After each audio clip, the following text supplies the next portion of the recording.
네, 이번 한 주 동안 선교를 하면서 가고 오는 또 기다리면서 이 한옥 목사님의 하나님의 경영이라는 이 책을 이렇게 보았습니다. 하나 책에서 보니까 하나님께서 우리의 인생과 역사를 경영하시는 어떤 원칙과 이 패턴이 있다라는 거죠. 어떤 기준이 없이 하나님께서 일하시는 분이 아니라 그분의 행하시는 게는 이 패턴, 어떤 원칙을 가지고 일하시는데 특별히 이 수학에서의 가감승제, 덧셈, 뺄셈, 곱셈, 나눗셈, 하나님의 덧셈이 있고 하나님의 뺄셈이 있고 하나님의 곱셈이 있고 하나님의 나눗셈이 있다라는 거죠. 그런 시각으로 우리의 삶을 바라보자라는 겁니다.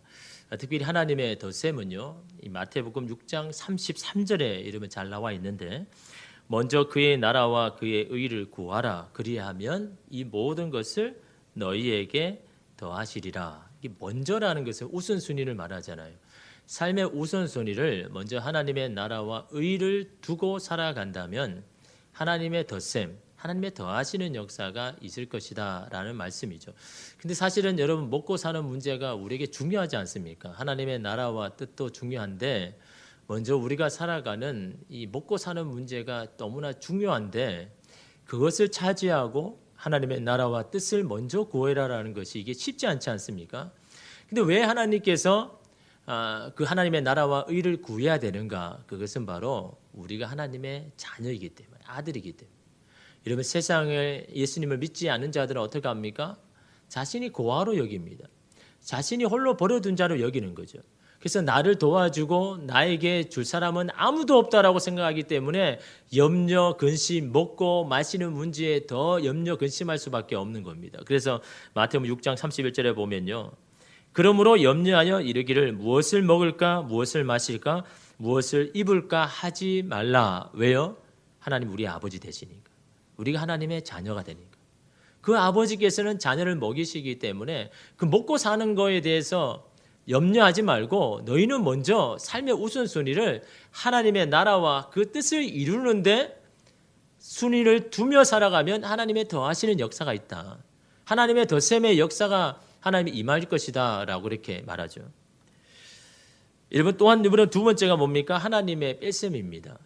하나님은 믿음의 사람들을 부르시고 복의 근원으로 삼아주시는데 가장 먼저 요구하시는 게 있다라는 거죠. 그게 뭡니까? 빼는 거죠. 떠나고 버리고 내려놓고 계속해서 여러분 이런 작업을 하시지 않습니까? 여러분, 유리컵에 새 것을 집어넣기 위해서는 어떻게 합니까? 비워야 여러분 새 것을 채우는 것처럼 마찬가지입니다. 하나님의 것, 하나님의 자원을 채우기 위해서는 내 안에 있는 것들을 비우지 않고서는요 채울 수가 없는 것과 마찬가지죠. 그러니까 여러분, 빼라는 것은요 더하기 위함이라는 거죠. 하나님의 것을 더하기 위하여서 자꾸 빼는 작업을 하는 겁니다. 날마다 하나님 외에 다른 것들을 다 제거하는 작업을 하라고 우리에게 요구하시는 거죠. 그것이 여러분 대표적인 예가 아브라함이잖아요. 아브라함에게 부르시면서 너는 복의 근원이라고 될 것이라고 약속하시면서 가장 먼저 아브라함에게 요구하는 게 떠나는 거 아닙니까? 여러분, 이 아브라함에게 그 당시에 가장 자기 안에 믿고 의지할 게 고향과 친척과 아비집 아닙니까? 이것만 붙들면요 평생 염려 근심 없이 살 수 있거든요. 근데 하나님은 그것을 버리고 떠나라고 이야기하는 겁니다. 왜 떠나야 됩니까? 빈손이 되게 하기 위하여서. 왜 빈손이 돼야 됩니까? 그래야 하나님께 것을 채워주시니까요. 하나님이 공급하시니까. 내가 세상의 것들을 붙들고 있으면요 하나님의 것을 공급할 수가 없는 겁니다. 그래서 우리 삶에 날마다 빼라는 겁니다. 이것 빼고 저것 빼고. 아브라함에게 가장 너무나 중요한 그것을 다 빼버릴 때 그때부터 하나님께서 채워가는 역사가 여러분 12장 이후에 아브라함이 떠난 이후에 하나님께서 채워주는 역사가 여러분 계속해서 이러면 되어지지 않습니까? 빼는 것은요 더하기 위함이다라는 거죠. 그러기 위해서 먼저 빼야 된다라는 거죠. 그 다음에 여러분 세 번째는 하나님의 곱셈 아닙니까? 곱셈이란 건 어떻습니까? 그냥 더하는 정도가 아니라 그냥 기하급수적으로 늘어나는 것을 여러분 말씀하죠. 여러분, 이 하나님의 곱셈에서 언제 시작은요 항상 하나님의 말씀입니다. 여러분, 이것을요 예수님이 씨 뿌리는 비유로 잘 말씀해 주셨잖아요. 여러분, 만약에 돈을 주었습니다. 그 종자 돈을 가지고 여러분 중요한 게 뭡니까? 그 돈을 가지고 굴린 사람이 중요하잖아요. 어떤 사람은 그 돈을 마이너스가 되게 하지만 어떤 사람은 플러스가 되게 하고 이 작은 종잣돈이 더 많은 돈으로 바꾸게 하는 것은요 돈에 있는 것이 아니라 돈을 움직이는 그 사람에게 달려있는 것처럼 마찬가지입니다. 하나님의 말씀은요 언제나 동일하시죠. 그런데 중요한 것은 그 말씀을 붙잡고 살아가는 자가 중요한 겁니다. 그래서 여러분 하나님께서 우리에게 좋은 땅이 되라고 하시지 않습니까? 좋은 땅이 되어야 이게 곱셈이 되더라라는 겁니다. 그런 땅이 되어야 30배가 되기도 하고 60배가 되기도 하고 100배가 되지 않습니까? 근데 그 좋은 땅이 되지 아니하면 아무리 말씀을 받아도 그것이 우리 인생의 곱셈이 되지 않는다라는 겁니다. 그래서 여러분 그 곱셈이 되는 인생을 위해서 어떻게 합니까? 그 말씀을 믿고 순종해야 하나님의 곱셈의 역사가 일어난다라고 말씀하지 않습니까? 여러분 네 번째로 하나님의 나눌셈이죠. 나누고 베푸는 겁니다. 나누고 베풀 때 더 풍성해지는 것이 여러분 하나님의 방법 아닙니까? 여러분 누가복음 6장 38절에 보면요 뭐라고 합니까? 주라, 먼저 주라라는 거죠. 주라 그리하면 너희에게 줄 것이니 곧 후히 되어 누르고 흔들어 넘치도록 하여 너희에게 안겨주리라.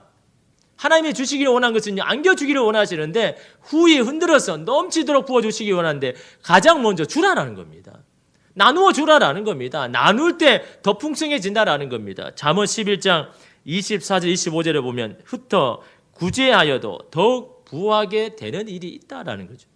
나누고 베풀어는 구제했는데 세상적으로는 줄어들어야 되는데 하나님의 시각, 하나님의 경영으로 보면 오히려 부하게 되는 일이 있다라는 겁니다. 과도히 아껴도 가난하게 될 뿐 아니라 구제를 좋아하는 자는 풍족하여질 것이요 남을 윤택하게 하는 자는 자기도 윤택하여지리라. 이게 하나님의 방법입니다. 하나님의 경영하는 원리다라는 거죠. 남에게 남을 윤택한 그 사람은 하나님께서는 그 사람의 인생도 윤택하게 만들어주는 것이 바로 하나님의 역사다라는 거죠. 근데 여러분 우리는 어떻습니까? 하나님의 곱셈의 축복만 원하지 이 나누고 베푸는 것은 왠지 내가 손해보는 것 같지 않습니까? 이게 바로 여러분 세상의 시각으로 보는 여러분 우리의 삶 아닙니까? 그러나 여러분 하나님께서 나누셈을 하시는 것은요 궁극적으로 곱셈을 하기 위한 거잖아요. 여러분 우리가 1월 첫째 주에 오병이의 기적을 봤는데요. 여러분 오병이의 기적이 뭡니까? 덧셈 정도가 아닙니다. 여러분 보리떡 5개와 물고기 2마리가 2만 명 먹이기 위해서는 얼마나 많은 것이 필요합니까? 이게 여러분 덧셈으로 되는 게 아닙니다. 기하업소적으로 곱셈 100배 1000배로 여러분 돼야 이게 가능한 거 아닙니까? 그러기 위해서는 가장 먼저 하나 예수님이 요구한 게 뭡니까? 너희의 것을 먼저 주라고 하는 거죠. 너희의 것을 먼저 줄 때 하나님께서 이 곱셈의 역사를 더해 주시겠다고 여러분 약속하신 것이 아닙니까? 그 주는 것이 작은 것이라 할지라도 하나님께서는 곱셈의 역사를 통하여서 네가 할 수 없는 그 작은 걸 가지고라도 더 많은 것을 이루게 하시는 것이 바로 하나님의 그 곱셈의 역사 아닙니까? 그것이 바로 하나님의 경영하심이다라는 거죠. 저와 여러분을 이끄실 때 그런 기준을 가지고 우리의 인생을 이끄시다라는 거죠. 여러분 오늘 우리의 인생에도 하나님의 경영하는 시각으로 보는 것이 중요하다라는 겁니다. 왜요? 그럴 때 우리의 닫혀지고 막힌 문제들에 대해서 하나님의 방법으로 접근하니까. 이런 보통 대부분은요, 어떤 문제를 닥치면요, 세상의 방법으로 풀려고 하잖아요. 세상의 방법으로 해결하려고 하잖아요. 그렇게 막 하다가 여러분 안 되니까 그냥 하나님 앞에 돌아와서 막 도움을 요청하지 않습니까? 그렇게 하지 말고 하나님의 시각으로 보면 그 모든 문제에 대해서 하나님의 방법으로 접근하게 되더라는 겁니다. 그래서 하나님의 시각이 중요한 겁니다. 여러분의 시각으로 보지 말고요. 하나님께서 내 인생을 어떻게 바라보시고 어떻게 경영하시는가 그 시각으로 바라볼 때 오늘 우리에게 닥쳐진 문제를 향하여서 하나님의 방법으로 접근하더라는 거죠. 그러니까 여러분 그 문제가 이런 풀려나가는 건 아닙니까? 오늘 말씀도요. 하나님의 더하시는 역사입니다. 근데 그 하나님의 더하심은요. 구하는 것으로부터 시작된다는 거죠.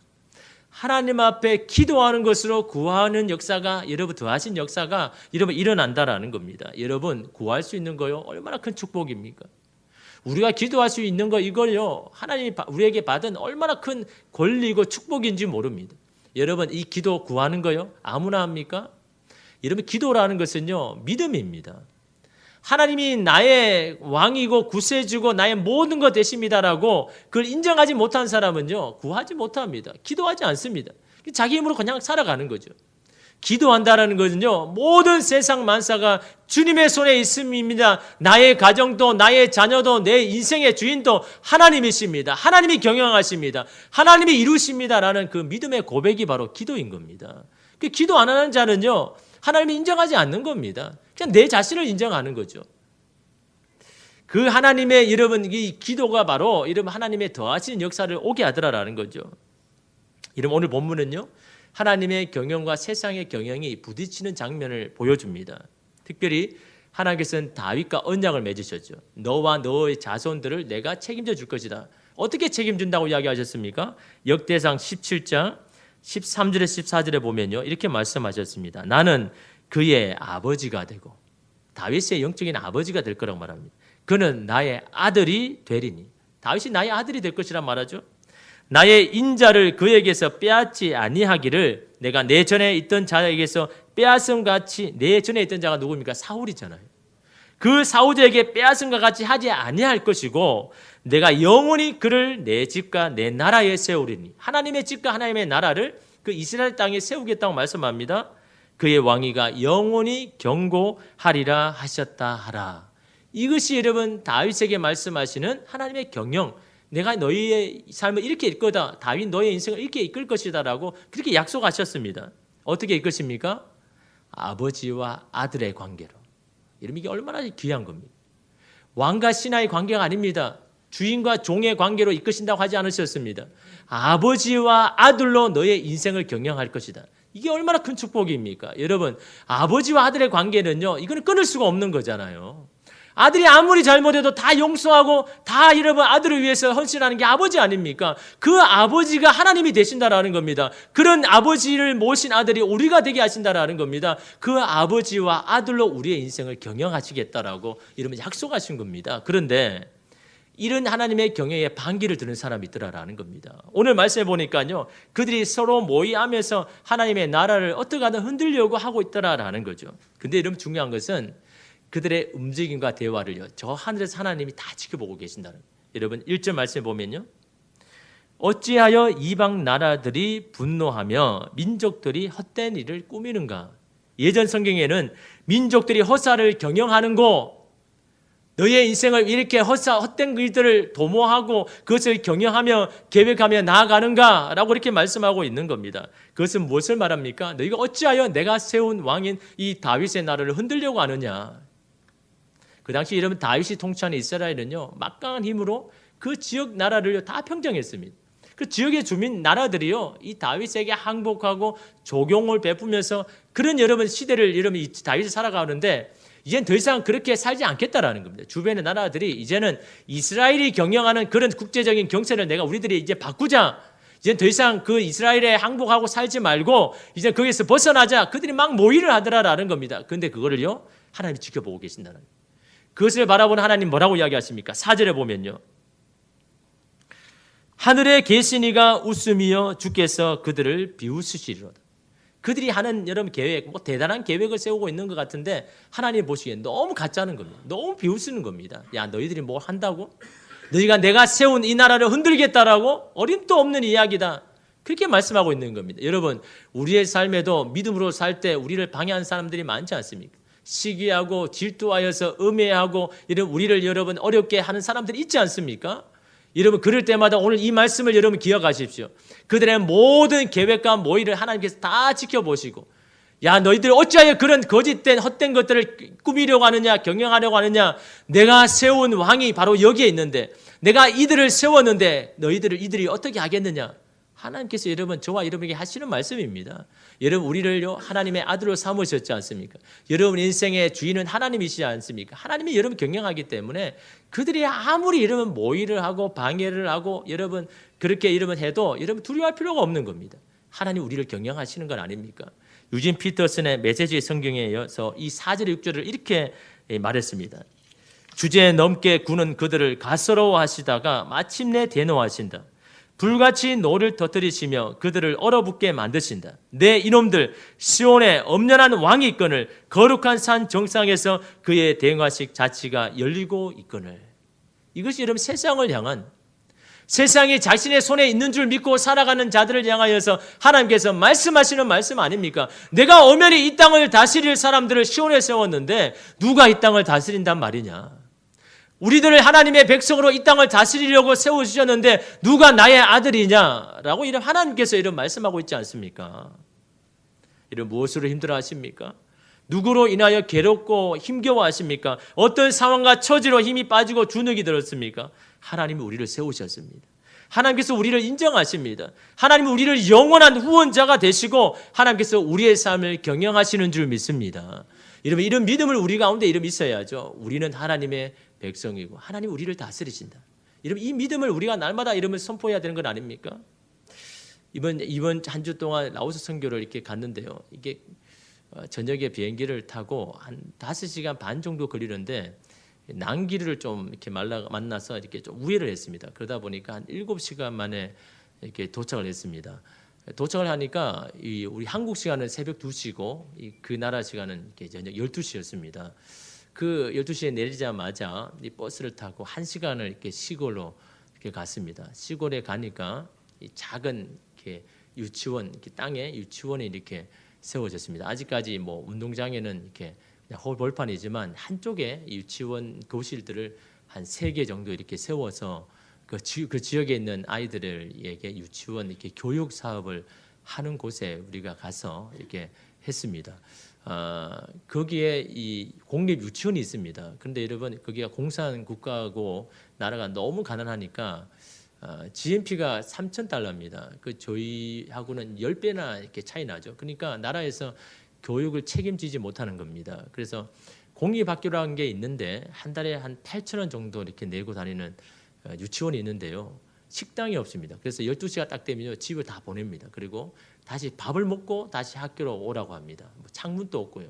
근데 그런 그 유치원에 비해서 이 선교사님이 세운 교회 이 유치원은요, 너무너무 이렇게 좋죠. 교육도 이렇게 양의 질을 이렇게 하는데 저희들이 이렇게 한 것은 오전에는 이 교실에서 아이들을 이렇게 교육 활동을 합니다. 그래서 이 초등학교부터 이 청년까지 다 교사가 되어 가지고 맡은 아이들 한 7, 8명 이렇게 모아서 이제 아침 시간을 그렇게 한 3시간 정도를 아이들과 함께 이렇게 교사로서 이제 아이들을 가르쳤고, 또 아침 일찍에는 이 강당에서 이렇게 체조와 율동을 통해서 이렇게 같이 함께하는 이렇게 시간이었습니다. 오후에는요, 아직까지 이렇게 교실이 완전히 이렇게 정비가 안 되어서 이제 환경 미화를 했습니다. 그래서 그 선교사님이 얼마나 감동하시는지.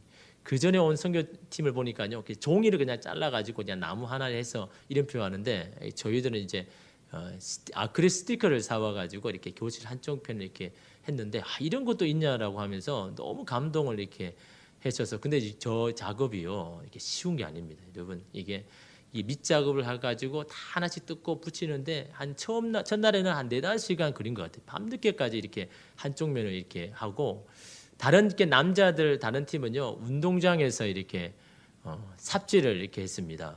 물어보니까 처음 했대요. 한 번도 잡아본 적이 없는데 땀을 뻘뻘 흘리면서 얼마나 열심히 하는지, 야, 너 집에서도 좀 저렇게 하면 얼마나 좋겠나 그러는데, 거기 오니까 막 땀을 흘리면서 삽을 해서 이제 흙을 이렇게 옮기는 걸 이렇게 애들이 너무 이렇게 잘했습니다. 저희가 이렇게 사역을 하니까요, 이렇게 선교사님이 깜짝 놀란 겁니다. 왜냐하면 우리는 이제 초등학교도 가고 중학생도 있고 뭐 청년도 있고 어른도 있다 그러니까요, 가족끼리 오니까 뭐 특별한 게 있겠어 그렇게 기대를 안 한 겁니다. 그런데 실제로 보니까 그게 아니거든요. 지금까지 온 팀 중에 가장 준비가 잘 되어 있고, 이 어린아이들부터 얼마나 애들이 열정적으로 잘하는지, 이런 팀이라면 내년에도 꼭 오라고요. 다른 팀 좀 안 왔으면 좋겠는데 이 팀은요, 꼭 왔으면, 다 내년에도 꼭 왔으면 한다라고 이렇게 말씀하셨습니다. 이런, 왜냐하면요, 여러분, 이 한국 교회는요, 선교하는 게 다 그거잖아요. 청년 아니면 성인이잖아요. 다 그렇게 옵니다. 그렇게 해야 되는 줄 알고 이렇게 옵니다. 근데 이 선교사님이 깜짝 놀랐습니다. 저희 이 새소망교에서 하는 이 단기 선교가요, 한국 교회는요, 한 번도 한 적이 없는 그런 여러분 선교입니다. 왜냐하면 대부분은 뭐라고 합니까? 아이들 데려가면 다 귀찮고 방해만 된다고 그러죠. 해보지도 않고 말하는 겁니다. 근데 아이들이요, 얼마나 잘하는지 모릅니다. 이러면 다시 돌아와서 이 초등학생 애들이 여러분에게 어리광을 피운지 모르지만요, 거기에 가서는요, 정말 교사와 똑같습니다. 유치원 아이들을 얼마나 이렇게 잘 가르치는지요, 이러면 다 자기의 목을 다 잘하는 겁니다. 이 선교사님이 깜짝 놀란 거죠. 이렇게도 선교를 할 수 있구나. 청년들만 와야 되고 성인들만 와야 되는 게 선교가 아니라, 이 어린아이들도 뭔가 교사로서 하는 것을 보면서 이 아이들과 엄마들이 다 따로 이렇게 자기 잡을 하면서 이렇게 이 가족들이 함께 이게 선교와 봉사를 할 수 있구나라는 것을 깨달은 겁니다. 그래서 저희 교회 이 선교의 모델이 한국 교회 이 새로운 선교의 패러다임을 제시해 줄 수 있는 너무 좋은 것 같다라고 이렇게 이야기해 주셨습니다. 여러분 이거는요 라오스 선교사님이 아니라 이 베트남에 있는 선교사님도 캄보디아에 있는 선교사님도 동일하게 제가 이렇게 우리를 합니다라고 하니까요 자기들은 생각도 못했다는 거죠. 야, 이렇게도 할 수 있구나라는 것을 직접 보면서 이런 이 선교를 좀 이렇게 한국에도 좀 이렇게 나누고 좀 이렇게 홍보를 하고 하면 얼마나 좋을까라고 그래서 이제 이야기하는 게 이게 선교 캠프를 하면 좋겠다. 이런 우리가 뭐 아이들하고 캠프 많이 가잖아요. 그런 캠프 가야 아무 유익이 없고 가족이 와서 같이 땀 흘리고 봉사하고 또 선교하고 그러면 이 가족 관계도 그렇고 아이들에게도 많은 도움이 되겠다. 그래서 저희가 이제 선교를 선교 캠프로 해서 이 가족 단위로 받아서 하면 참 좋을 것 같은데 사실은요 이게 참 쉬운 일은 아닙니다. 어린아이부터니까 건강부터 시작해가지고 막 다 해야 되는데 근데 여러분 가면요 아이들이 다 알아서 합니다. 뭐 부모에게 어리광 피우지 않고 다 이렇게 알았습니다. 그래서 저희가 이 선교를 좀 계속해서 좀 이 한국교회 좀 모델을 제시해 줄 수 있는 그래서 저희가 시찰에도 노예에도 좀 소개를 해서 많은 교회들이 이런 선교 캠프를 할 수 있는 그런 장을 좀 이렇게 열어드리려고 하는데 제가 이야기하고 싶은 그런 건 아니고 제가 그 지원 선교를 이렇게 사역을 이렇게 시작하신 선교사님의 간증을 들었는데요. 이 선교사님은 원래 미국에서 이민 목회를 하셨습니다. 미국 시민권을 가졌고 미국에서 한 7, 8년 동안 한인 교회 이민 목회를 하셨는데 갑자기 하나님께서 이 선교의 비전을 이렇게 주신 겁니다. 그래서 이 선교하라는 마음을 주셔가지고 교회도 여러 가지 어려움도 있었고 또 가정적으로도 이 둘째 딸이 이제 고등학교를 이제 졸업할 때입니다. 이제는 학업을 또 대학을 가야 되기 때문에 사실 부모가 많이 필요하지 않습니까? 부모가 많이 후원을 해줘야 되고 도와줘야 되는데 그런 이게 이 둘째 딸이 걸리는 겁니다. 그런데 이 둘째 딸이 그 이야기를 듣고는요 찬성을 하는 겁니다. 하나님께서 그런 마음을 주셨으면 아버지 하셔야지. 저 신경 쓰지 말고 아버지 하나님 주시는 대로 순종하세요.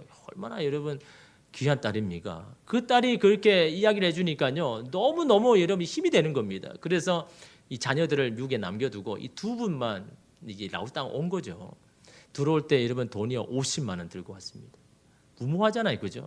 사람들이 보기에는 아니요 그 50만 원 들고 어떻게 이게 계획성 없이 무모하게 왔느냐? 그분은 다른 게 아니라 하나님 부르심 따라서 그냥 순종하면서 왔는데 그냥 수중에 거의 50만 원밖에 없는 겁니다. 근데 여러분 와 보니까 뭐 선교지가 갑자기 생깁니까? 그래서 날마다 하나님 앞에 기도하는 겁니다. 하나님 어디서 선교해야 됩니까? 어떤 선교를 해야 됩니까? 몇 년을요 이렇게 50만 원으로 버티는데 너무너무 힘든 시간을 보냈는데 지금 생각해 보면 그 시간이 얼마나 중요하고 귀한 시간이었는지 날마다 하나님 앞에 붙을 수밖에 없는데요 점점 하나님 앞에 집중하는 겁니다. 내 것들을 다 이렇게 내려놓고 하나님 뭘 하기를 원하십니까? 나를 부르셨으니 하나님 뭔가 하게 하셔야 되지 않습니까? 그렇게 기도하면서 준비하는데요 하나님께서 때가 딱 되니까요 알지 못하는 사람을 통해서 뭐가 들어오냐니까요 자기가 시골에 땅을 사놨는데 가만히 보니까 아무 가치가 없는 겁니다. 괜히 산 겁니다. 왜 자신이 샀는지도 모릅니다. 가만히 보니까 시골에 그냥 언덕에 있는 그 땅이 있는데 누구에게 속았었다는지 모르지만 돈만 허비한 거죠. 근데 하나님 예비하신 말입니까? 아무런 가치가 없으니까 이 선교지가 없어서 있는 이 선교사님 이야기를 듣고 자기가 그 찾아온 겁니다. 그래서 선교사님 이러이러하니까 그 땅을 그냥 자유롭게 그냥 쓰십시오. 그냥 드리겠습니다. 50만 원 들고 왔는데요. 때가 됐는데 하나님 되니까요. 그냥 땅을 그냥 주는 겁니다. 그 시골의 땅이지만요. 그래도 꽤 넘평 한 2,000평 되는 그 땅을 그냥 받은 겁니다. 그냥 무료로요. 근데 이제 뭐 어떻게 합니까? 다시 뭐 교실을 지을 건 없으니까 그 기간 동안 하나님께서 이 유치원 이 선교를 향한 이 아이템을 주신 겁니다. 잠깐 보게 하고 접하게 되는 겁니다. 아, 유치원 교육 사업을 해야 되겠다라고 이렇게 생각을 했는데 가만히 보니까 이 선교사 사모님이요. 젊을 때 유아 교육을 전공한 겁니다. 그 유아 교육을 이미 하신 거죠. 이미 하나님께서 다 예비하신 겁니다. 자기들은 모르는데 왜 내가 유아 교육을 전공해야 되는데 전공했지만 여러분 그냥 뭐 목회를 하니까 그냥 사모로서 아무것도 안 하지 않습니까? 그냥 있었는데 왜 나를 젊을 때 유아 교육을 전공하게 하셨는지를 이제 알게 되는 겁니다. 이 라오스 선교와 유치원 사역을 위해서 이미 전공하게 하시고 오니까 이제는 그게 합당하게 여러분 하나님 사용하시는 겁니다. 여러분 하나님께서 이유 없이 여러분에게 공부하게 하고 뭐 하게 하신 적이 아닙니다. 다 하나님의 계획하심 가운데 이러면 다 하게 하시는데 때가 되니까 이러면 그렇게 하는데 이 사모님이 얼마나 잘하시는지 처음에는요 아니 어떻게 저렇게 애들한테 이렇게 잘 이끄냐 보니까요 다 이 유아 교육을 전공한 겁니다. 그러니까 너무 자기가 잘하는 거니까 이렇게 하게 되는데요. 여러분, 그런데 가장 먼저 땅을 받자 뭐 했냐니까요. 그 땅에 집을 하나 딱 지었습니다. 자기들 살 집을. 아무것도 없는데. 일단 거기에서 뭔가 살아야 뭔가 될 것 같아요.